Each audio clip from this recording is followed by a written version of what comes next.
For the first time మీషోలో bedsheet come 2 pillow covers book చేశాను.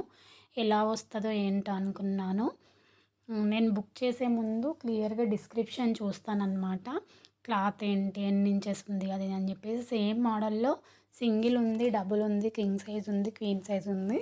నేనైతే డబుల్ బుక్ చేశాను. నాకైతే ఈ కలర్ బాగా నచ్చింది. డీసెంట్‌గా ఉంది కదా! ఈ కలర్‌ని ఎగ్జాక్ట్‌గా ఏం కలర్ అంటారో కూడా తెలీదు. మీకు తెలిస్తే గనక కామెంట్ చేయండి. ఈ బెడ్‌షీట్‌లో ఉన్న స్పెషాలిటీ ఏంటంటే ఎలాస్టిక్ ఇచ్చారు కింది వైపున చూడండి. అంటే మనము బెడ్‌షీట్ వేసిన తర్వాత ఆ పిల్లోస్‌కి పరుపుకి తొడగొచ్చన్నమాట. ఎలాస్టిక్ బ్యాక్ సైడ్ ఆ విధంగా ఇచ్చారు. ఇది వాష్ చేసి ఒక్కసారి వాష్ అంటే జస్ట్ వాటర్‌లో తీసేసి బెడ్ పైన వేశాక లుక్ ఎలా ఉందనేది చూపిస్తాను. డబుల్ సైజ్ వచ్చేసి 280 ప్లస్ అలా